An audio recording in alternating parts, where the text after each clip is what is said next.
Halo anak-anak, kita berjumpa lagi dalam video pembelajaran. Pada video kali ini kita akan melanjutkan video yang pertama, yaitu konsep asam, basa, dan garam. Pada video yang kedua ini kita akan membahas tentang basa. Adapun tujuan yang akan kita capai pada video yang kedua ini adalah, yang pertama adalah menjelaskan sifat fisika dan sifat kimia, perubahan fisika dan perubahan kimia dalam kehidupan sehari-hari. Yang kedua adalah menyajikan hasil penyelidikan atau karya tentang sifat larutan, perubahan fisika dan perubahan kimia atau pemisahan campuran. Mari kita mulai video yang kedua, yaitu kita membahas tentang basa. Berikut ini yaitu tentang basa. Kita mulai dari definisi basa. Basa dapat diartikan sebagai zat yang dapat menghasilkan ion hidroksida, yang dalam rumus kimianya ion hidroksida adalah OH- ketika dilarutkan dalam air. Nah, contoh sebagai ionisasi yang menghasilkan ion hidroksida adalah natrium hidroksida atau rumus kimianya NaOH. NaOH jika dilarutkan dalam air akan terbentuk ion Na+ ditambah ion OH-. Yang kedua adalah magnesium hidroksida. Magnesium hidroksida atau MgOH2 kali, kalau dilarutkan dalam air akan terbentuk Mg2+ ditambah 2OH-. Nah, itulah yang menghasilkan ion OH-. Ion OH- inilah yang menentukan sifat basa suatu larutan. Sifat basa yang pertama adalah mempunyai rasa yang pahit. Tidak dianjurkan untuk mencoba langsung kecuali untuk makanan. Sifat basa yang kedua adalah terasa licin di kulit. Dan sifat basa yang ketiga adalah dapat mengubah kertas lakmus merah menjadi berwarna biru. Sifat basa yang keempat adalah pH-nya antara 8 sampai 14. Sifat basa yang kelima adalah apabila basa direaksikan dengan asam, maka akan terbentuk garam yang mempunyai sifat netral ditambah dengan air. Nah, reaksi antara basa dan asam ini dinamakan reaksi netralisasi. Reaksi netralisasi ini sangat bermanfaat buat kehidupan kita sehari-hari. Ada 4 contoh reaksi netralisasi asam dan basa. Contoh yang pertama adalah pada waktu seseorang menderita sakit MAH. Penderita sakit MAH itu artinya asam lambung, yaitu asam klorida, itu meningkat.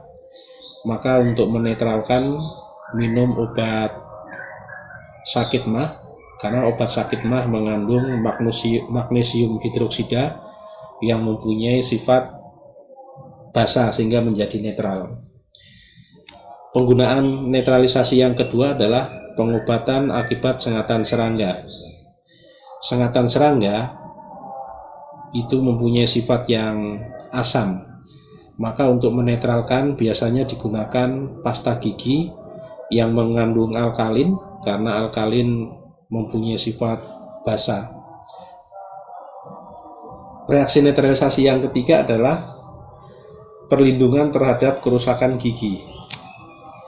Masuknya makanan ke dalam mulut akan menurunkan pH mulut dan menjadi semakin asam. Hal ini menyebabkan terjadinya erosi gigi dan proses demineralisasi, yaitu proses perubahan sisa makanan menjadi asam oleh bakteri dalam mulut. Nah, untuk menetralisasikannya, maka digunakan pasta gigi yang bersifat basa. Netralisasi yang keempat adalah pengolahan lahan pertanian. Pada lahan pertanian yang mempunyai tanah gambut memiliki pH yang asam. Untuk menetralkannya dengan pengapuran, yaitu memberikan kapur yang mempunyai sifat basa ke tanah gambut supaya tanah tersebut menjadi netral sehingga dapat digunakan sebagai lahan pertanian. Bahasan berikutnya adalah jenis basa. Basa dibagi menjadi 2 jenis, yaitu basa kuat dan basa lemah. Basa kuat yaitu basa yang terurai sempurna dalam air menjadi ion-ion OH-. Sedangkan basa lemah adalah basa yang tidak terurai sempurna menjadi ion OH-.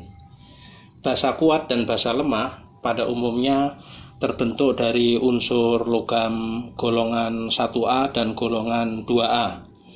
Nah, untuk logam unsur 1A semuanya akan menghasilkan basa kuat dengan urutan kalau dilihat dari periodic table dari atas ke bawah, yaitu lithium, natrium, kalium, rubidium, dan cesium. Sementara francium tidak ikut karena francium termasuk unsur radioaktif. Untuk unsur radioaktif akan dibahas ke bahasan berikutnya.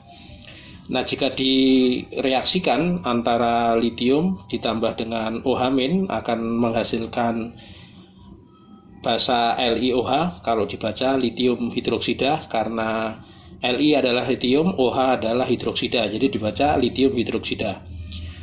Begitu juga dengan Na ditambah OH- akan menghasilkan NaOH kalau dibaca menjadi natrium hidroksida. Kalium kalau ditambah dengan OH akan menjadi KOH kalau dibaca menjadi kalium hidroksida. Rb kalau ditambah OH menjadi RbOH kalau dibaca menjadi rubidium hidroksida. CS atau cesium ditambah dengan OH akan menjadi CSOH, dibaca menjadi cesium hidroksida. Dengan urutan, sifat basa akan semakin besar dari atas ke bawah. Jadi kalau diurutkan, basa yang dari yang terkecil sampai yang terbesar yaitu LiOH, NaOH, KOH, dan RbOH, dan CSOH. Nah, dengan demikian bahwa makin ke bawah sifat basanya akan semakin kuat.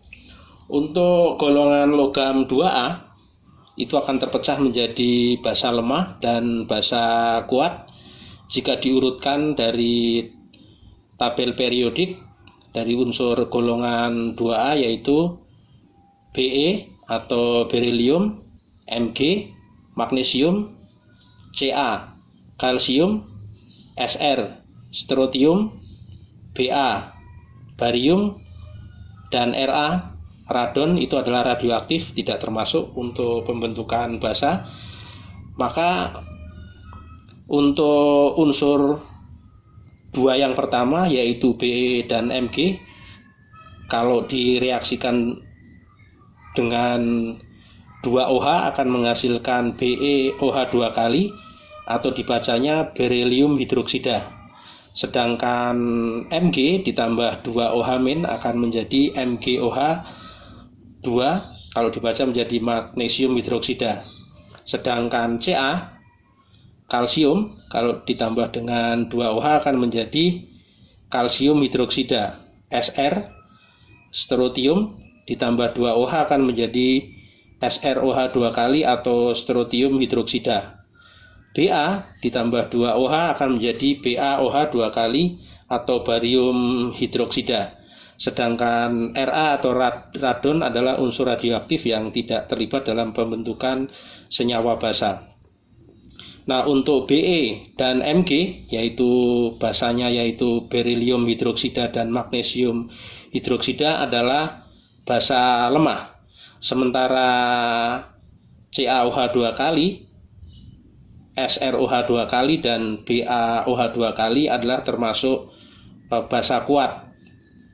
Ada yang 2 kali dan 1 kali karena golongannya. Kalau yang golongan 1A ya tidak ditulis OH-nya tidak ditulis 2 kali, tapi golongan 2A OH-nya ditulis 2 kali karena golongannya adalah 2A.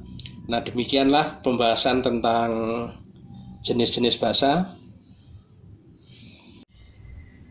Bahasan yang terakhir tentang basa yaitu kegunaan basa dalam kehidupan sehari-hari. Basa dalam kehidupan sehari-hari antara lain yang pertama adalah soda api atau natrium hidroksida. Rumus kimianya adalah NaOH, adalah sebagai bahan dasar pembuat sabun dan deterjen. Yang kedua adalah magnesium hidroksida atau MgOH 2 kali sebagai bahan dasar untuk pembuatan obat mah untuk menetralkan asam lambung. Yang ketiga adalah kalsium hidroksida atau CaOH 2 kali untuk mengolah air limbah dan produksi gula. Yang keempat adalah amonia atau NH3 sebagai bahan pupuk karena mengandung nitrogen, zat warna pada cat, bahan peledak pada misiu senapan, dan pendingin refrigeran yaitu pada AC dan juga pada kulkas. Sedangkan yang 5 adalah kalsium hidroksida atau KOH sebagai penghapus cat dan pewarna seperti pada kutek untuk kuku. Demikianlah bahasan tentang basa secara lengkap. Jika kalian belum jelas, kalian dapat mengulang video-video yang telah dibuat, yaitu asam dan juga basa. Terima kasih.